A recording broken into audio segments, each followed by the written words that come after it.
Joey, t'es pas facile, Joey? Vous êtes là? Ah oui, beaucoup de craignaient. Je crois même qu'il y a quelques Saint-Paulais qui ont déménagé à cause de lui. Tu sais, à cette époque-là, le curé, l'instituteur, le maire, c'était des personnages très respectés qu'on ne contestait pas. C'est pas cool, ça, Marie. Et après ce fameux sermon, qu'est-ce qui s'est passé? Eh bien, je reprends. Le curé Moreau avait donc besoin de remotiver les Saint-Paulais. En 1958, c'est vrai que l'enthousiasme des premières années était retombé et les travaux du patronage, commencés 3 ans plus tôt, étaient loin d'être terminés. Les hommes étaient fatigués de ces travaux de maçonnerie qu'ils devaient faire en plus de leur longue journée de travail. À cette époque, on ne travaillait pas que 8 heures par jour. Le travail était souvent plus pénible, car il y avait bien moins de mécanisation qu'aujourd'hui. En 1960, le patron n'était qu'un vaste bâtiment, sans porte ni fenêtre, et surtout sans toiture. La toiture a été réalisée pendant l'hiver de cette année-là. On a fermé la dalle centrale avec quelques portes pour la première pièce qui a été jouée ici, Rouget braconnier. Et petit à petit, les portes et les fenêtres furent posées et on décida de baptiser le patronage La Source. La source? Pourquoi? La Source, pour évoquer peut-être d'une part la fontaine aux fées, la source du Léon. La Source peut-être aussi pour évoquer malicieusement, pour rappeler la source d'ennui et de tracas autour de ce projet, mais aussi la source pour l'inspiration, pour la création. Et alors, les décors et les costumes? J'y arrive. Tout à l'heure, tu me parlais de la télé. Eh bien, dans les années 60, les premiers postes de télé sont arrivés dans les campagnes. Les gens sont devenus accros. Et tu dois bien comprendre ça. Vous, les jeunes, là, vous êtes toujours fourrés sur vos écrans. Hein? Eh bien, les gens ont donc commencé à rester chez eux le soir ou aller voir la télé chez le voisin quand ils n'en avaient pas chez eux. Donc, tu vis les conséquences, le théâtre présentait moins d'intérêt et dans les villages, les troupes se faisaient de plus en plus rares, il n'y avait presque plus de théâtre. Mais à Saint-Paul, pourtant, l'activité théâtrale continuait. Et en 1965, l'abbé Moreau avait choisi une pièce de théâtre, Bénou, une pièce avec une grosse mise en scène. Comme chaque année, il allait louer les décors et les costumes chez Rabot et Faucheux à Angers, 2 établissements qui spécialisaient dans la location des décors et des costumes. Comme il y avait moins de théâtre, les locations se faisaient plus rares. Et la maison Rabot avait déjà fait faillite. Elle était fermée. Alors le comité s'adressa alors à la maison Faucheux. Et alors? Et alors?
C'est très tentant, mais il y a aussi le côté financier, quoi.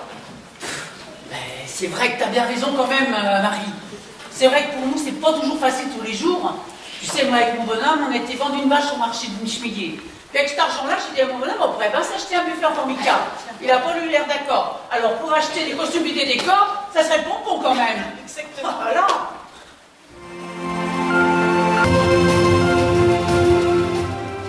Mes amis, imaginez l'impact que pourra avoir cette collection sur nos représentations. Des costumes merveilleux, des décors grandioses, Cela élèverait la qualité ou continuerait d'élever la qualité de nos spectacles à un tout autre rang. Certes, Henri, mais n'oublions pas que nous devons être responsables sur le point de vue financier.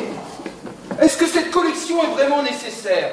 Ne pourrions-nous pas nous contenter de ce que nous avons déjà? Eugène, pense à l'attrait que cela pourrait avoir pour le théâtre. Les spectacles de qualité attirent toujours plus de spectateurs, ce qui signifie un soutien accru pour nos projets éducatifs. Voilà, mes amis, les arts ont toujours touché les cœurs et les esprits. Là, ces costumes et ces décors auront le pouvoir de nous aider, de transformer nos pièces. Nous avons là une opportunité, mes amis, que nous n'avons pas le droit d'ignorer. Ah oui, mais si nous décidons d'acheter cette collection, il nous faut aussi résoudre le problème logistique. Où allons-nous stocker tout ça? Et comment allons-nous gérer le transport? Ne vous inquiétez pas. Oui, bon, c'est vrai, Eugène, mais si nous arrivons à résoudre tous ces problèmes de logistique, cela va être une véritable aubaine pour l'association.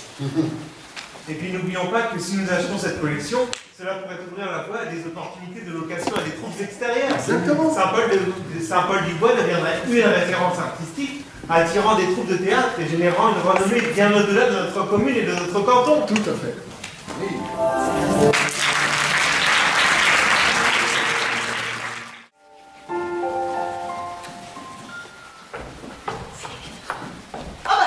Bonjour Thérèse. Bonjour Thérèse. Oui, est-ce que tu vas comme ça, t'es bien si pressée avec tous tes marmots là? Mais j'accompagne les enfants à la sortie scolaire avec monsieur le curé. C'est vrai que tous les jeudis, moi, depuis notre ferme, on entend des enfants chanter, crier. Mais dites donc, des garçons et des filles qui jouent ensemble, on voit pas ça partout. Ah bah c'est ce qu'a décidé monsieur le curé. De toute façon, on est là pour les surveiller. Et au retour, on passe toujours par la chaîne de l'autre fois pour nous recueillir. Ah, ça c'est bien. Mais comme j'aime le dire, dans les communes environnantes, eh bien, il y a les garçons d'un côté et puis les filles de l'autre, n'est-ce pas? Et même dans les troupes, dans les communes à côté de chez nous, eh bien, les rôles féminins, ils sont tenus par des hommes. Tandis que nous, à Saint-Paul, eh bien, les femmes peuvent monter sur scène. Croyez pas que c'est quand même un peu curieux, ce genre de liberté-là? Oh non, monsieur le curé a l'œil, il voit tout. Vous pensez bien que si un acteur ou un enfant avait un comportement ou des gestes déplacés, monsieur le curé leur mettrait vite dans le droit chemin. Oui. Il est quand même bougrement entreprenant, sacré curé. Pas facile, mais bougrement entreprenant, non? Oui, ça c'est vrai. Et puis j'ai même entendu dire qu'il voulait monter un atelier de couture à Saint-Paul. Oui, pour donner du travail aux femmes. Comme ça, elle resterait dans la commune. Oui, et puis c'est aussi vrai pour nos villages. Mais pourtant, ça va pas être facile. Parce que les jeunes, eh bien, elles sont bien plus attirées par les activités des villes. Allez les enfants. Allez, Un chapeau, une chapeau, une chapeau.